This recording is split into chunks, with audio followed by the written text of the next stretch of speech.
I flew in a real ornithopter for the premiere of Dune Part 2. Hello everyone, it's Bex here, and you're probably wondering how and why, and maybe even where and what? Well, to celebrate Microsoft Flight Simulator's new Dune expansion, which is completely free by the way, myself and the head of Microsoft Flight Simulator, Jorg Neumann, got to try out an ornithopter for real on the Dune Part 2 red carpet, or more specifically, sandy carpet. But first, I caught up with the man who made it all possible on how on Arrakis you put together such a unique fictional vehicle in such a realistic game. Jorg, it's so good to see you again after Gamescom. Nice to see you. Welcome into London for the premiere as well. It's great to see you. Thank you. What have you been up to since Gamescom? Oh man, it's been busy, you know. Microsoft Flight Simulator, we launched in August 2020 and we made a promise to have one big update every month. And now we're 42 months in and we are at 42 updates. Hey. So since we've last met, we did a sim update where we did a bunch of work on Boeing planes. Then we did a world update Nordics and Greenland.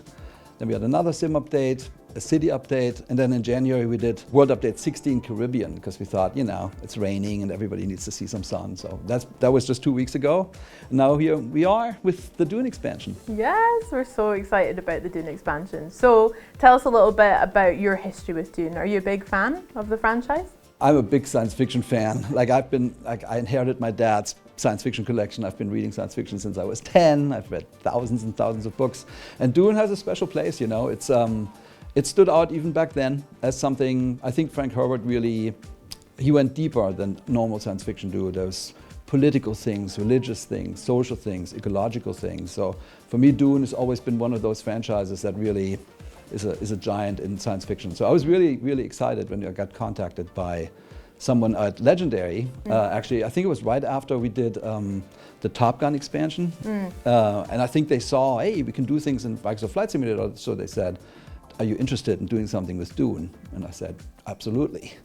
So what is the most exciting part of bringing something that you love like Dune together with something that you currently love and work on for so many years, Microsoft Flight Simulator? Yeah, I think it's exciting because what Denis Villeneuve did. So Microsoft Flight Simulator stands for authenticity, accuracy, so it's the adventure and the experience of flight.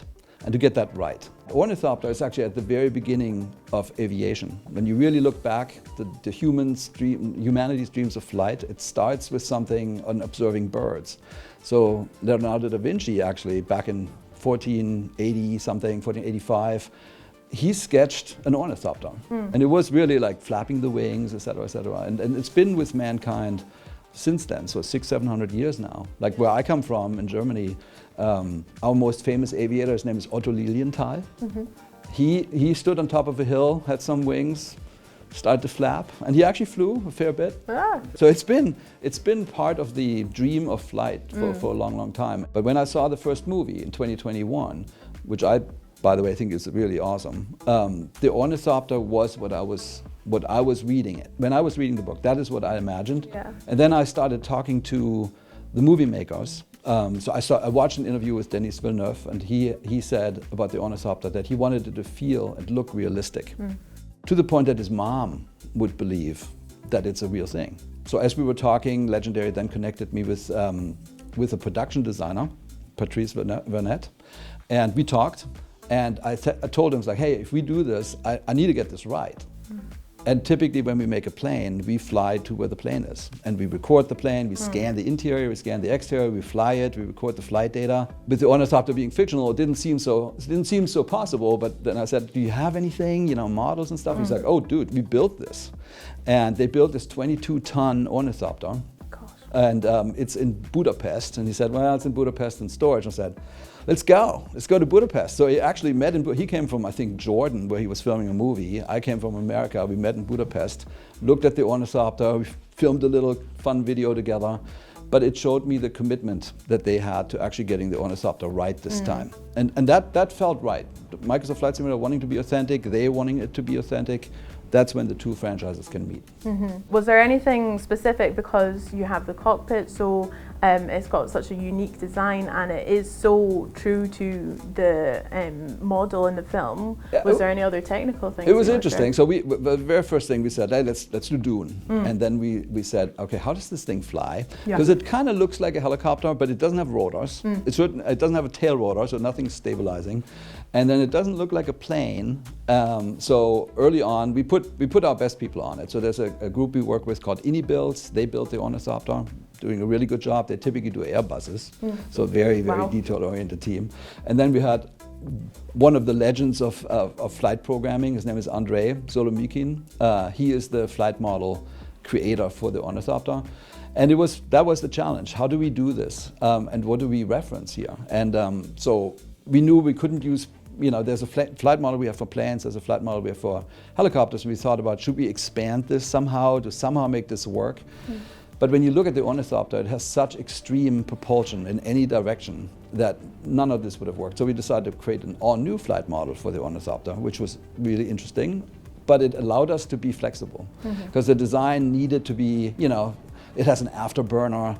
It has this basically a dive mode where you fall down and you go into glider mode. All these things combined in the real world don't exist. So we obviously looked at things like a dragonflight or a hummingbird, because they are the closest real world equivalent to what we're seeing. And then if you ever saw a hummingbird fly around, they go like crazy in any direction. And so the flight model can do that. But it required us to create something, a fictional flight model. The material science of today's world doesn't really allow this flapping. Those wings would probably fall off in a few minutes. Anyway. but that was the challenge. We want to be authentic, and we want it to be pure fun. And I think we found the right middle ground for it. I totally agree. Speaking of references as well, this is the first time in Microsoft Flight Simulator that we've actually been off Earth. Very exciting. How was that referencing a fictional world rather than actually using the real life geological locations that we could use? It was interesting, like obviously Microsoft Flight Simulator has the whole Earth, and what we typically do is scans of variety, right? Some are from satellites, some are from airplanes, some are from drones. And for that we get essentially, we don't have to build the world anymore, we scan the world. Don't have such a thing, right? We don't have a Arrakis next door that we can send a scanner over. The team obviously tried to get picture perfect close to the movie, and it was quite obsessive, right? The sky in Arrakis, right? The sun is a different color, it breaks a certain way, and all of our lighting is physical. So we need to get that just right. Then there's a moon, obviously Muad'Dib is up there. And so I think the art team had a great time. And I think just getting the sensibilities of the film transported over was critical. So I think it was new for us, but it was great fun. Nice. As part of the new content as well, we've talked about this fantastic feat of the Ornithopter, but we've also got some new challenges and new activities to take part on as well. Yes. Tried my hand at a few of the touch and go missions, and they're pretty tough to get off the ground, shall we say, but they're a lot of fun. Can you tell me what it was like developing those new missions as well as the rescue mission? I mean, it was sort of like, what does one do with the Ornithopter? So the Ornithopter is throughout the universe of the Imperium, right? It's one of the most used vehicles. But on Arrakis, like the one that we have, which is the Royal Ornithopter from House Atreides, it doesn't have weapons. So then it's all about flying. And what do? They, from the movie, the famous scene is rescue the crew of a spice miner and getting them basically rescued from an attacking worm. So what do you need to do? You need to be, and you see it in the first movie, right? You see it that Leto flies the Ornithopter right next to this harvester, gets people out, and you need to be super flexible, super fast because of the worms and also because of the storms. Because the storms on Arrakis called Coriolis storms. They're like 3 times the speed of our fastest hurricane. So you gotta get in quick and get out quick. So when we thought about like, how would you train up to be an Ornithopter pilot? What do you actually do? Get in and out quick. So that's why the landing challenges, you have to touch down quickly, go to the next one, touch down quickly, in a variety of environments. And it just felt right in the fiction. And then the rescue mission, a lot of people said, oh, why didn't you do the worm scene? Well, we thought the worm scene kind of had been done, honestly. And we said, okay, let's use the other big threat on Dune, which is the storms. So we had the fiction of your instructor that sort of runs you through the tutorials at the beginning. He crashes his Ornithopter. I don't know, that guy. And you have to basically go as fast as you can. You see the storm coming, you have very little time, and then you get him on board and you fly and rescue him to the botanical station where it's safe. Beautiful. What are you and the team most looking forward to players experiencing? I think just having fun, honestly. Like flight sim, it's a pretty serious pursuit for many. The core simmers are very dedicated to aviation, and everything needs to be picture perfect. This was really just let's have fun with a super maneuverable, over-the-top vehicle that can do crazy things. And I think from what I've seen, we've launched this 2 days ago, and people are having a blast. And I see pictures, like the first thing I did actually was I took it to New York City, flew all through all the avenues and streets, and it was awesome. And then I landed right at the Statue of Liberty at the top. Couldn't help myself, and that's what people are doing. And I think it's just the joy. Ultimately, flight sim is all about the joy of flying, and it's a joyful vehicle. It might not be really accurate and realistic, but it's fun. Heck yeah. The world could use more fun, so that's great, yeah. Awesome. Jorg, we're also really excited about Microsoft Flight Simulator 2024. Oh, yes. Yeah. How are you and the team enjoying development of that so far? It's awesome, and it's a huge amount of work, but we're making great progress. I think we'll show it again later this year. Obviously, it's called Flight Sim 2024, so it's coming later this year. It's going to blow people's mind. Nice. It is just amazing. Yeah, I can't wait. Nah. Jorg, thanks so much for your time. Likewise. Let's go catch a flight in an ornithopter, shall we? All right. Bye.